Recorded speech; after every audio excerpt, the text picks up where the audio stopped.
Hello guys, how's it going? My name is Dal, and as of today, Legion Remix is finally officially here, which is an opportunity for you to relive one of the most memorable, fan-favorite expansions that Blizzard has ever released in its lifetime. Experience the artifact weapons all over again, as well as the class order halls, and all the Legion's raids and dungeon content recreated in their original form, even with the Legion Mythic Plus versions included. Remix as a piece of content is an opportunity for you to level a bunch of characters, which will have a faster leveling experience, especially if you look to set up a small army of vaults ahead of the Midnight expansion. And as you play, you'll earn a bunch of currency as well as cosmetics through achievements, which once you've unlocked them either from a vendor or from completing a certain unique questline, they add it to your account globally to be used everywhere. Whether you're looking to keep playing a character for War Within Season 3 or taking a new character all the way into the Midnight expansion.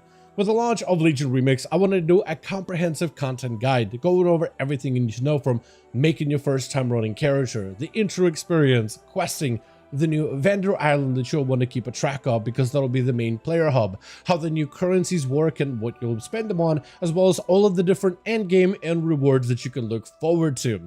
And as always, if you guys want to see more updates and guides for Legion Remix, which we'll be doing a lot more of over the next few weeks, be sure to follow the channel and subscribe. But otherwise, let's dive right in. So for this guide, I decided to structure it in the same way that most of you will experience Legion Remix, starting with the beginnings of making your very first Time Runner character. Once Legion Remix is live, in the very beginning of your character creation screen, you will be prompted to create a Time Runner for Legion Remix. A Time Runner character is a little bit different than a normal War Within character since they are locked within the world of Legion Remix. They can't necessarily leave the Broken Isles for the Khazal Gar. What a lot of players are going to do though is usually make a Time Runner character and then leave them in Legion Remix. Technically, you will have access to pull them out into War Within, but it's a one-way street. Once they're out of that Legion Remix ecosystem, they can't really access any of its unique content or rewards. So a lot of the times players will just keep at least one or a couple of Legion Remix characters just so they can experience that type of content. And then towards the tail end of the experience, once you feel like you've done everything and unlocked every other item, you will still be able to take those characters onwards into Season 3 of War Within, or potentially into Midnight, whatever you want to do with these characters at the end of the day. When you first create a Time Runner character for Legion Remix, you'll first get a new intro questline tutorial where you'll get your artifact weapon, get yourself some new gear that you'll be using within Legion Remix, which functions a little bit differently than War Within gear and itemizations. And then from there, you'll be able to get your character up and running and set up to be able to finally traverse and explore and quest through the world of that is Legion.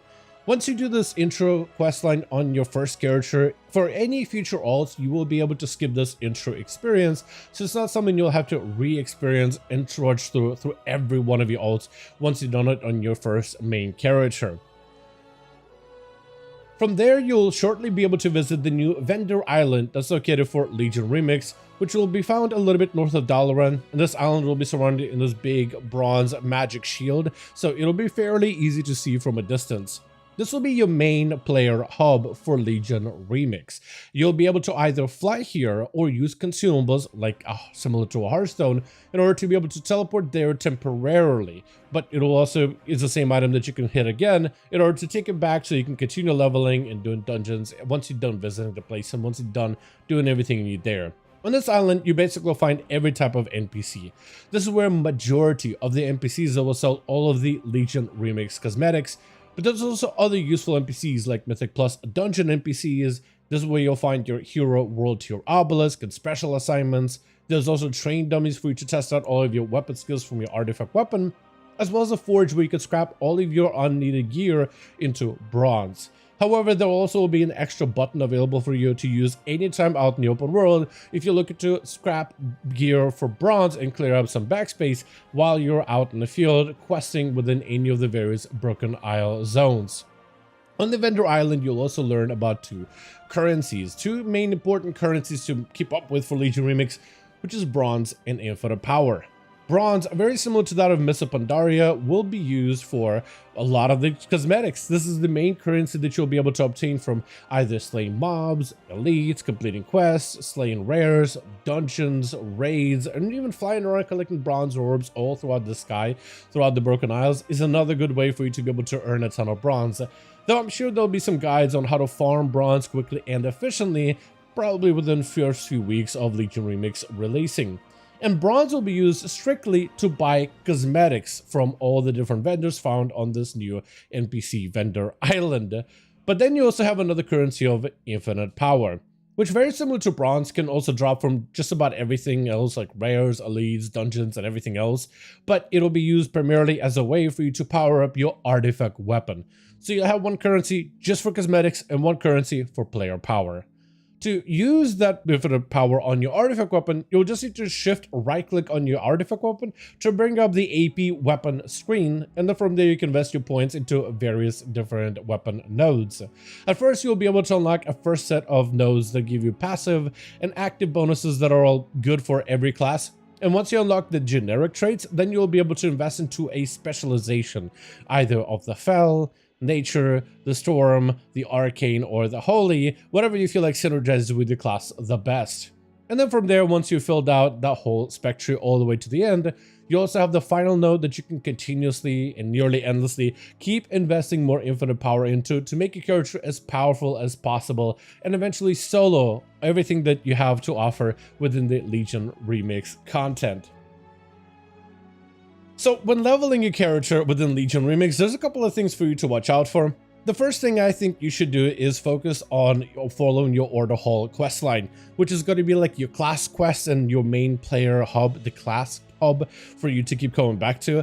The Order Hall will give you access to unlocking more artifact weapons for all the other specs that you want to play, gives you a ton of experience through unique class quests, and even guides you through the various zones for you to work through within the main storyline, where you can gain a lot of levels. And that'll be the primary thing that you'll want to do, is primarily focusing on the main zone storylines for Val Shara, Azuna, the High Mountain, Suramar, and the Stormheim.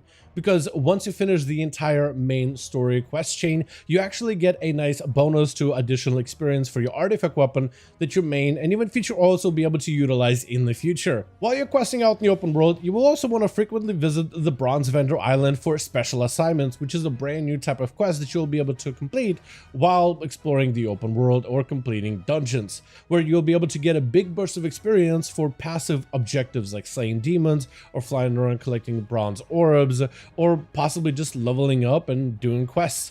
You basically want to have those quests running in the background while you're out in the open world or slamming dungeons, because those will passively accumulate you additional experience. And essentially all you want to do is follow the main quest for every single zone.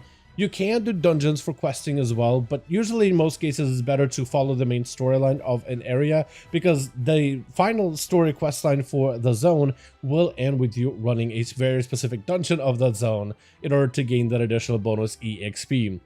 However, level up raids will also be made available as well once you reach certain level brackets, so be sure to jump into level up raids through LFR window, which will become accessible a lot earlier than max level. And while you're leveling in the open world, you also encounter Time Warp Obelisks, which will give you various random combat benefits whenever they spawn, and they can spawn from just about anything, but in a lot of cases you don't spawn from enemies that you slay, and there's just always a chance that any one of them may spawn. These obelisks can give you huge damage amps, follower imp that'll just slaughter everything for you, stealth with some damage bonuses when you first open up on a target, healing bonuses or movement speed in order to get around the world faster. But they could also sometimes spawn an obelisk that will summon up a powerful demon, which will be quite dangerous to fight against at first, but if you're able to defeat it, you'll get quite a lot of rewards for slaying that powerful challenge. Now, another thing that you'll be able to enable pretty early on within Legion Remix is the Heroic World tier, which initially is recommended for you to be at least at level 25, however, you're able to do so early, just at your own risk. Heroic World tier basically takes the idea of the Diablo world tier system and applies it to World of Warcraft, but making the world quite more dangerous. Enemies are going to be much stronger within the heroic world tier. A lot of enemies will have affixes that'll make him even more dangerous than ever before. However, for making the world more scarier, more dangerous, more terrifying, and difficult, you are also boosting up the experience gain for slaying all of the mobs, which is quite noticeable. And at max level, but since you can't earn any more experience, you'll actually end up earning some end game gear competitive to some of the best highest difficulty raid gear as you progress throughout open world content. It's a way for you to make sure that the open world activities continue to challenge you, but also continue to reward the player pretty generously if you're able to take on those challenges. And there's also a lot of unique rewards that you'll be able to obtain from just the heroic world tier specifically. If the heroic world tier for any reason ends up being a little too difficult for you, maybe you think you're not ready for the content, or you found some sort of quest or a challenge that's just a little much and you want to have an easier time with it, you can always use an extra button to exit this world tier at any time and change your world phase back into normal phase so you can go back into a little bit of an easier version for any of those challenges you're still looking to unlock. As for the endgame content of Legion Remix, it'll be very similar to the patches of Legion expansion themselves. Raids are going to be mostly the same within phases though, as they're doing phase content this time around, which we'll see if that pans out super well or not. Definitely a change to how they did content within Mists of Pandaria, which wasn't phase whatsoever, but during phase 1 you'll have access to all the 4 base zones to quest through. The class Order Hall questline, as well as the Emerald Nightmare raid and Trial of Valor. 2 weeks after, we'll launch Phase 2, where Karazhan Mega Dungeon with 8 bosses joins the roster, as well as the Nighthold raid. 2 weeks after that, with Phase 3, you'll get Cathedral of Eternal Night Dungeon. With that, you also get the Tomb of Sargeras, a very notoriously difficult raid back from the expansion of Legion. 2 weeks after that, we'll launch Phase 4, where you'll get the Dungeon of Cedar Triumvirate, as well as the Antorus, the Burning Throne raid tier. And after that, there'll be another phase, but it'll be more of a catch-up phase more than anything, but it doesn't necessarily bring you any more dungeon or raid content or anything like that to look forward to. With it being Legion Remix, this is the expansion of Legion that brought in Mythic Plus dungeons. So they're making sure to bring Mythic Plus dungeons to Legion Remix as well, but they're trying to make him as official and as classic and as Legion as possible, because they're bringing back all the old Legion affixes, the good ones and the bad ones. So yes, affixes like Skittish or even Necrotic or even Sanguine, yes, all those are making a return whether you like them or not. However, you also get some new seasonal affixes that are going to be more Bronze Infinite Dragonflight themed, so there's definitely something new to look forward to. And the scaling for those keystones is also going to be very similar to Legion, where in War Within, essentially a Mythic 0 is equivalent to like a +10 difficulty. Legion +2, +3, +4 is going to be a lot more gradual of an uptick, but there's also going to be a lot of rewards where players climb into a keystone +25. +30 and even +40, which sounds like a big number, but with Legion scaling, it wasn't nearly as big as, let's say, like a +12 over in War Within. However, the true endgame of Legion Remix is the rewards that you can unlock from the content. There's a lot of items that you'll be able to purchase from the bronze vendors on the Bronze Island. However, you'll also have a bunch of other items that you can unlock from different requirements like achievements and even boss skills and even other items that you need to complete certain tasks before you can unlock. From the bronze vendors, you'll be able to purchase items like the Xavier's Shoulders, which will require Xavier skills and bronze to unlock. Teshalak from Algrimar will also require Algrimar kills before you can unlock it with bronze. And Scythe of Argus, also the same thing. You'll need to kill Argus a couple of times too before you can unlock that item specifically. The most of the items you could just spend bronze on, and it'll be fairly easy to purchase all of them. However, a good portion of the unique rewards that you'll be able to obtain from Legion Remix will come from specific Legion Remix achievements. And there's a lot of these that you'll be able to earn over time. But if you complete, let's say, certain achievements that are like zone-wide achievements, you'll be able to get some of the better rewards out there. Like if, let's say, you complete all of the storyline or main achievements for the Suramar achievement, where you need to complete at least 2 of the following achievements with a time runner. And for me, I decided doing the Nightfall, in which basically was just maxing out the rep with the Nightfallen faction. as well as the Tour of Soromar, which had me find all the treasures, all of the elusive foes, which means every single rare in Soromar, and explore the entire city. You're able to unlock yourself the item that I'm currently wearing, which is essentially Ajara's dress, as well as a variety of other unique items that you'll be able to unlock through achievements specifically. Zone achievements will require you to either finish storylines, side quests, exploration, treasures, rares, but also dungeons and even raids and local content. Not all of them, but only a portion of them need to be completed in order to unlock some of those zonal rewards. And every single one of the zone, even as we get into future phases, will have unique items like this for you to unlock as well, from various weapons, even enchants, shields, and other cosmetic items. Now, another unique set of rewards you can unlock are the Sargerai Commander sets, and there's 4 of them to unlock total. There's the red, green, purple, as well as the light forged version. And those you'll be able to unlock through various tasks. Like if you want the basic green one, the Legion Fell version, you'll need to complete the entire main story questline of Legion Remix. Not of the actual zone specifically, but rather the special side quest that continues on throughout the Bronze Dragonflight, or rather the Infinite Dragonflight that you'll be doing alongside Legion Remix, which will primarily be doing a bunch of special assignments. Another one, the purple one, you can unlock by completing 100 world quests while Heroic World Tier is active. The Lightforged version, the Holy Paladin Yellow version, you'll be able to unlock by defeating all raid bosses with the Legion Remix on Mythic difficulty.